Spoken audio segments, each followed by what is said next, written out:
गाजीपुर के धामूपुर के परमवीर चक्र विजेता शहीद वीर अब्दुल हमीद की 57वां शहादत दिवस धूमधाम से मनाया गया, जिसमें वीर अब्दुल हमीद के पैतृक गांव धामूपुर के शहीद पार्क में सुबह 10 बजे शहीद के पौत्र जमील आलम ने पार्क की व्यवस्था को चाक-चौबंद किया, जिसमें उपस्थित उपजिलाधिकारी आशुतोष श्रीवास्तव, सीओ रविंद्र वर्मा, खंड विकास अधिकारी यशवंत कुमार, नायब तहसीलदार जयप्रकाश एवं सांसद अफजाल अंसारी, जिला पंचायत अध्यक्ष सपना सिंह, प्रधान सिकानू राम भी पाक पहुंचे और शहीद प्रतिमा पर पुष्पांजलि अर्पित किए। शहीद वीर अब्दुल हमीद के शहादत दिवस पर आए मुख्य अतिथि मेजर जनरल सबेरिया एरिया जयस बेंसला ने लोगों को संबोधित करते हुए कहा कि शहीद वीर अब्दुल हमीद की धरती पर आकर मैं धन्य हो गया, जो 1965 भारत पाकिस्तान के युद्ध में पाकिस्तान को मुंहतोड़ जवाब देकर युद्ध का पासा पलट दिए। ऐसे वीर योद्धा को हमेशा याद करना जरूरी है और सैनिक यूनिटों में हर वीरों की गाथा बताई जाती है। उन्होंने कहा कि जिस RCL गन से जे पैटर्न टैंक को ध्वस्त किया गया, उसको चलाने के लिए 4 लोग लगते हैं, लेकिन सबसे महत्वपूर्ण भूमिका उसका होता है जो दुश्मनों को निशाने पर ट्रिगर को दबाए। यह काम वीर अब्दुल हमीद ने किया। रात में चीमा गांव में पाकिस्तान की पूरी सेना धराशायी हो गई, जिसमें अब्दुल हमीद का एक बहुत बड़ा योगदान है। गाजीपुर के युवकों में जज्बा है, सेना में जाने की कोशिश करूंगा कि स्पेशल भर्ती भी कराई जाएगी। यकीनन यहाँ पर युवा बुजुर्ग बच्चों की देशभक्ति का भावना सीना फटकर उभरता हुआ दिखाई दे रहा है।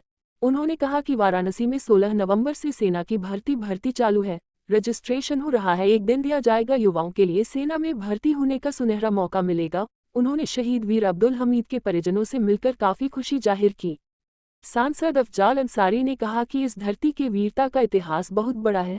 जो भी लड़ाई हुई है, हर लड़ाई में गाजीपुर के लाल का नाम जरूर आता है। उन्होंने कहा कि चीन दो हाथ क्यों कर रहा है, ऐसे जगहों पर यूनिट में से गाजीपुर के सैनिकों को लगा दिया जाए। चीन को भी सबक सिखा देंगे। और कुछ उन्होंने क्या कहा, सुने। गाजीपुर से रिजवान अंसारी की रिपोर्ट। प्रधानमंत्री के सामने उस समझौते पर दस्तखत किया कि अब से कश्मीर भारत का अभिन्न अंग होगा और भारत की जो पहली सेना भेजी गई, उस सेना का नेतृत्व करने का काम भी इस गाजीपुर की मिट्टी से जुड़े हुए वीरों ने किया है। हम स्मरण दिलाना चाहते हैं उस नाम को जिसे ब्रिगेडियर उस्मान के नाम से, जिन्हें महावीर चक्र मिला, जिन्हें मोहम्मद अली जिन्ना ने ऑफर दिया कि आप पाकिस्तान चले आओ, हम पाकिस्तानी सेना का जनरल बनाएंगे, लेकिन उस वीर ने मोहम्मद अली जिन्ना के उस प्रस्ताव को ठोकर मार दी।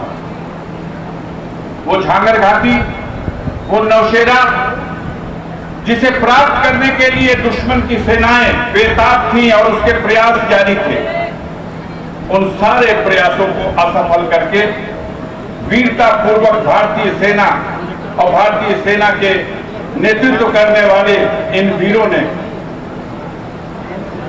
सफलता हासिल की। और हमें गर्व होता है आज भी ये बताते हुए कि हम भी उन्हीं के वंशज हैं जो ब्रिगेडियर उस्मान साहब थे, जिन्होंने नौशेरा में अपना सर्वोच्च बलिदान करके, जिन्हें मरणोपरांत महावीर चक्र की उपाधि मिली। तो किस लिए इकट्ठे हुए? क्या हम एक शहादत याद करने के लिए इकट्ठे हुए हैं? क्या उसकी याद को आगे ले जाने के लिए इकट्ठे हुए हैं?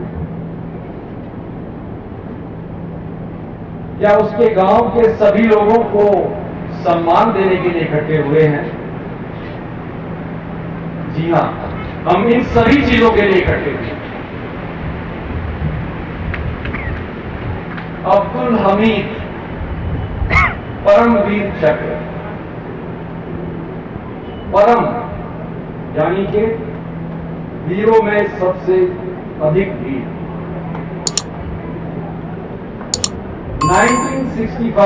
1965 की लड़ाई में जो काम उन्होंने करके दिखाया, उसको सही मायने में जिन्होंने फौज में नौकरी की है वो समझ सकते हैं, क्योंकि युद्ध के दौरान की परिस्थितियां, उसके समय जो चैलेंजेस इंसान के सामने आते हैं